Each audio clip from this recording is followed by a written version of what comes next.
Well, it is Thursday. It's the 2nd of November. If you've been watching or following the news, you know that there's a ton of things going on in our industry right now. Who cares to share? Anyone know what's happening that you need to know about? Raise your hand. I know a real estate attorney got filthy rich. Yeah. Well, not yet. We're close. Wait, you mean he's making 30%, 30 to 40% of that deal, which is standard for that industry? Oh, 25 to 30%. That's what it should be. All right. So some of you know, and you're being cheeky about it. The rest of you probably don't know. Keller Williams was in a lawsuit with a couple of other large real estate companies, along with the National Association of Realtors, for what they alleged was that we were fixing commissions, and which is going to create some fallout for you. Keller Williams has a stance, and we always have, that it's your business, it's your commission. If you want to charge 7, 8, 9, 10, 15, or 20%, that's up to you. What we talk about on this call is to help you understand that you can have conversations to get more money because you're a business owner. Do we all agree? Absolutely. That being said, it's also possible that this creates a downhill slide where buyers may, in the future, no longer have the benefit of the seller paying the buyer's commission. It's going to put a big wrench in the way buyers are handled. If you are not currently using a buyer broker agreement in your transactions, this is one of those opportunities to get better at your skill sets.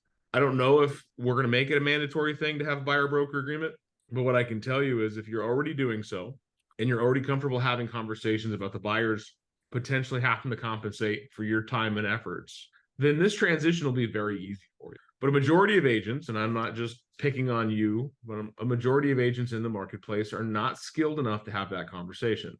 Nor do buyers typically have enough money to cover those costs. If you don't know what's happening in the market, in the real estate world, how can you hedge against it?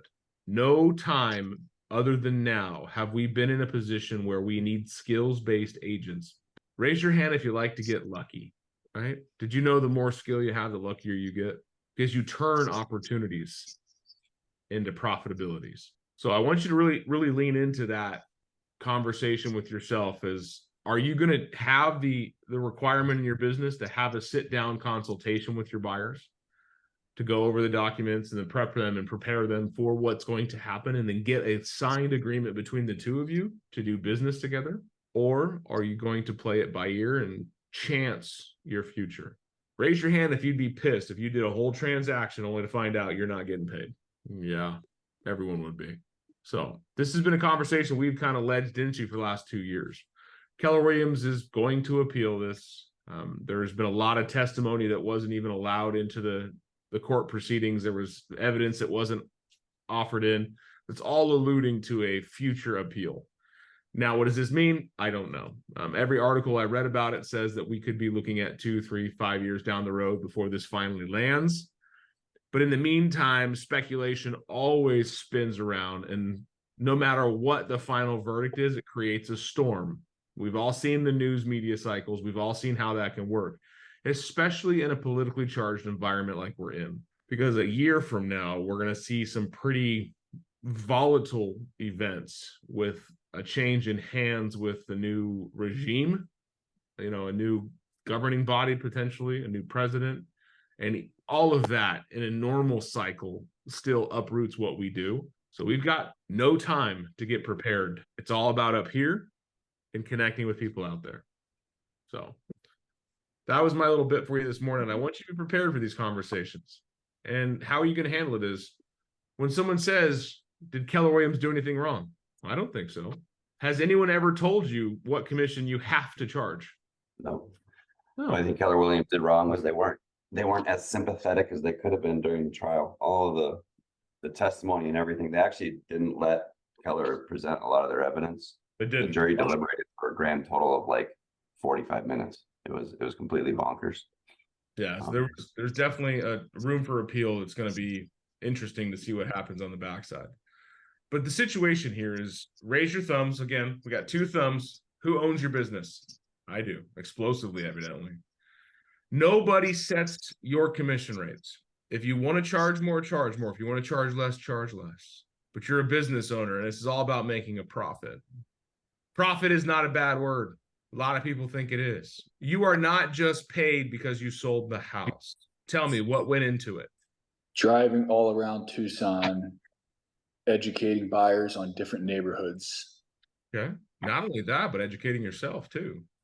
What about all the upfront costs associated with becoming an expert in your field? There you All go. the There's the classes and upfront everything. cost. What else? I told you to go home and create a list of your unique selling proposition, the things that make you valuable. Remember that? Isn't it kind of weird how it's leaning into the conversation we're having right now? As the market turns, we are going to see a monumental change in how commissions are structured. And if you are a buyer-heavy agent, your life is going to be a little uprooted. Not saying that this is definitely going to happen, but the writing is on the wall. And if you're prepared for a war that never shows up, that's good. Like Sun Tzu said, it is better to be a warrior in a garden than a gardener at war. So be prepared. We got to know your unique selling proposition. What goes into the commission? If you guys don't understand this, it'll be very hard for you to explain your value and get paid for it. Who knows the story of the factory conveyor belt repairman? Jack does and Marty, but you guys have been on this call before, so you've heard this before. Should I share it again? There's a Coca-Cola factory in California. It's running 24 hours a day. One day, on a Saturday night, the line foreman hits the emergency stop button because the belt is going off the track. They get it fixed. They get the track repaired, and they go to hit the button to start the belt back up, and it will not start back up. Well, he freaks out. He does everything he knows how to do in the little manual that he has, and he runs over to the control panel, and he calls his supervisor, and the supervisor is not answering his phone. He calls the plant president. The plant president doesn't answer his phone. It's 2 o'clock in the morning. They're losing about $10,000 a second in production time. There's a number at the bottom of the emergency panel that says, for emergencies, 24 hours a day, call Dave. So he can't get a hold of nobody. He calls Dave. Dave says, I'll be there in 5 minutes. So Dave shows up at the factory, walks the belt line, walks up to the line supervisor. He tells him what happened, says, Dave says, no worries, I'll get it fixed. Dave opens up the control panel, fidgets around for 2 or 3 minutes, takes out a single pair of pliers, tightens a single connection, hits a big red button, and the plant starts whirring back to life. Dave turns around and hands the line supervisor a bill for $10,001. The plant supervisor finally answers his phone. The line manager says, we got a bill there for $10,001, and they freak out together. He said, what the hell? Dave, you were only here for 3 minutes. How can you charge $10,000 to screw in one connection? And Dave took off his hat and he smiled. He goes, it's $1 to screw in the connection. It's $10,000 to know which one. We do not pay people for effort. We are paid by result. I don't care if the dentist takes 20 hours or 2 minutes to fix my pain in my mouth. But once the pain is gone, am I going to pay him? There is no virtue in long hours. There is only virtue in what you put into them. There is no virtue in being the longest working employee. There's only virtue in being the most productive. So as a real estate professional, you have to remember that you are not just getting paid on the single transaction in front of you. What are you being paid on, Cheryl? I mean, you're getting paid for everything that you do from start to finish for the transaction. Okay, there's part of it. What else are you getting paid for? Knowledge. Knowledge, right?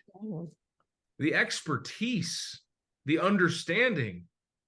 If you are not keen on your unique selling proposition, meaning what you bring to the market, who you are, then how can you demand your value? I was driving somewhere and I heard, I don't know, it was a podcast, it might have been a TikTok, I don't know. I consume things from all different places. And someone said the difference between massively successful people and those that are found wanting is their ability to demand their value. Someone go on an example with me. So, Jim, who's your favorite musician? Let's go with Metallica. Metallica, fantastic. Do you think I could hire Metallica for $5 to sing at my son's birthday party? Absolutely not. Why is that? Because they know their value. They are a world-class artist, professionals in their field. They know what they're doing. Now, let me ask you this. Could I have hired Metallica for $5 the day they started in a garage in 1960? Absolutely. I probably could have. Was that still Metallica back then? Yeah, by name only. But they didn't build their skills in one day. It was a whole career of change. So as you're developing your skills as a realtor today, everything you learn, everything you do is one more notch in the bedpost of your excellence. How much value you provide. So when a buyer says, Justin, why would I pay your commission? All you're doing is driving around and helping me find a house. Is there more to it? Absolutely. Right. So Dan, real quick, I had a question on that. Yesterday, someone mentioned that the buyer is not paying the commission. We are, the seller's agent is paying the buyer's agent Absolutely. their portion. So that's part of what we have to start learning to say, I guess. I mean, that's what they were saying. The listing agent has a contract with the seller to get their home sold for 6, 7, 8, 10, 15, 100%. I don't care what the commission is, whatever commission is. For this example, we're going to use an easy number like 6%. The listing agent is hired by the seller and is to be compensated at 6%. The listing agent then makes an agreement with the seller, and they sign upon it, that when a buyer representative helps me sell your house, I am going to share with them a portion of my commission. If that doesn't happen, who pays the buyer side? Buyer. If they have the money. Some of your buyers have a hard time scraping together 3.5% plus closing. Where are they going to come up with an additional 3%? Arizona is one of the states that has this kind of lined out a little differently than others, where we have that conversation about, hey, this is our total commission. Here's how much I'm getting paid. If another agent brings a buyer in, this is how much I'm willing to compensate them. Are you okay with that? I've only ever had one seller say, I'm not paying a buyer's agent. They need to figure that shit out. I'm paying you to sell the house. My response is, you are paying me to sell the house. And what I'm doing is I'm wrapping a really big carrot and a whole bunch of dollar bills to another agent to bring us buyers. But you know what? If I bring the buyer too, I am okay taking 6%, 7%, 8%, because my value, my expertise, my understanding of the market, my understanding of the conditions, my understanding of negotiations, and my understanding of how to put a win-win situation together is what brought you and the buyer to the closing table. The other way to say that is, as a buyer's agent, aren't you there navigating the tumultuous travel path that some real estate deals go down? I'm helping one of our younger agents work with one of the most difficult buyers I have ever seen. We have gone through 6 different Binzer iterations because he wants the verbiage to be exact. And they're asking for things that are absolutely unrealistic. But you know what? He won't budge on it. I'm like, you know what? That's fine. And I'm working with the seller's agent. I'm working with the clients. I'm working with the county. I'm working with the other companies that are doing work on everything to get everything together for this one buyer. Yes, he's our client, but sometimes you're going to have to navigate your own damn clients. Mm-hmm. And I'm going to make him pay for that. Because my expertise, my time, and my sacrifice away from my family is not free. The phone calls I have to take at 8 o'clock at night because you've pissed off somebody are going to cost you. Somebody once said, why don't we get charged by lawyers where they have a retainer fee and we bill our clients on the 15 minutes. I would love that. Yeah, I would make more money. The best way I've heard it described is if you were building a house and you hired a GC to build your house and you guys agreed that this house was going to cost $500,000. That's how much you're paying your GC to build you a house from the ground up. And then you showed up the next day and there was a company out there and they were doing the groundwork. And then the next day you show up and there's a company out there and they're laying the foundation. And then there's the framers and the drywallers. And there's all of these other people that are involved in the process. Would you be furious at the GC because the GC is paying those people from the $500,000 that you agreed to, that he's not out there day by day doing every single job? That's the same thing that a listing agent is doing. They're marketing your property to buyer's agents so that buyer's agents can come and sell your property. And then they're compensating the buyer's agents almost like a subcontractor. And it was kind of like a light bulb, like, okay, aha, exactly. That's exactly what's happening here. So sure, I guess the GC could go out there and, get on his hands and knees every day and do the entire job for you, but it's not going to be very cost effective and it's not going to be very efficient. The best skill that the GC has is knowing the best people to hire to come in and do the subcontracting jobs for those. Yeah, you're not paying them to do the work, you're paying them to get it done.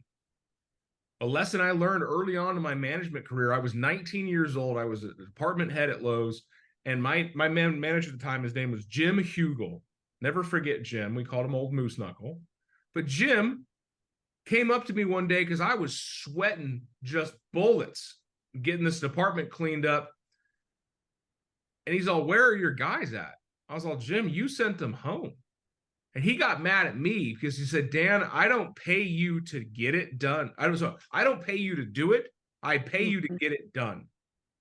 He goes, you are more effective telling others what they need to get done and guiding them through it and multiplying your abilities than focusing in on the things that do not matter. That's why a lot of realtors get stuck in the $15 an hour tasks. We love the admin work, the putting up websites and the cleaning up databases and the creating marketing shit that you can pay someone $15 an hour to do. Your skills and your expertise are to get it done, not to do it.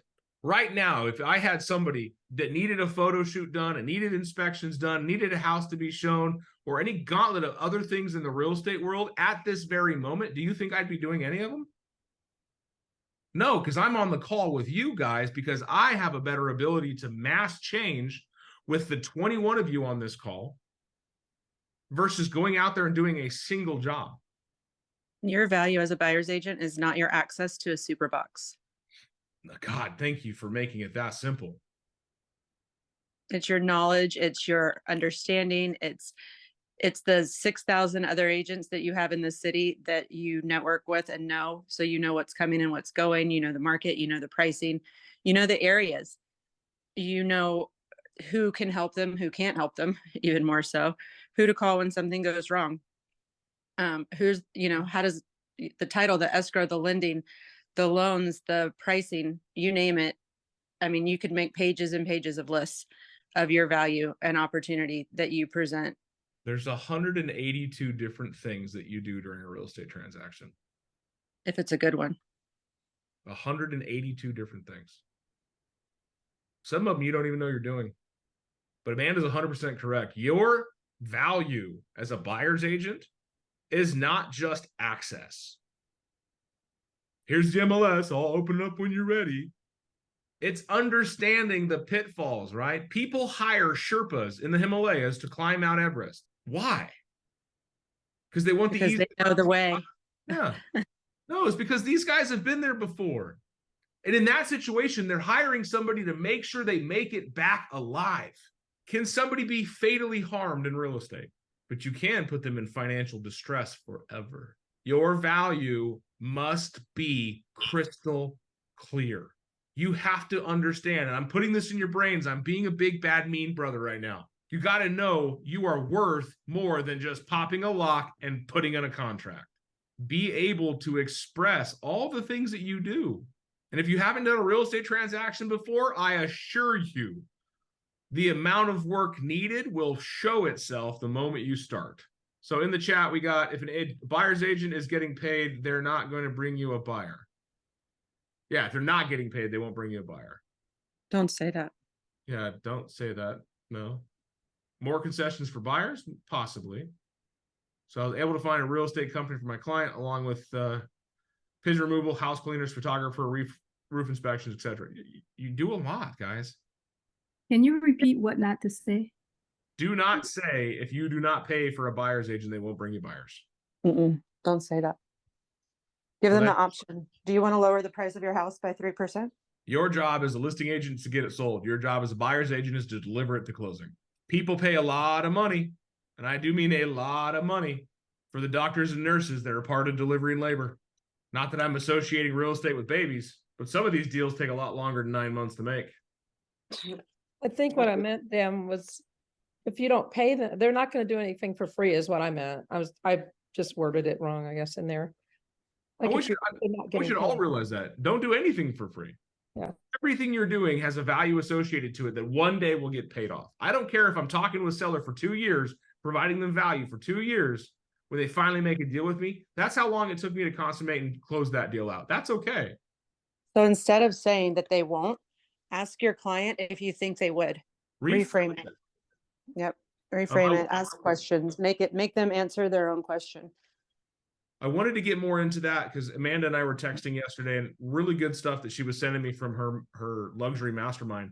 And we'll share more about that tomorrow. We'll see you guys back tomorrow to talk about that. But I want you to really put some thought into your unique selling proposition. I know we're going long today, but you must have a clear vision on what you provide.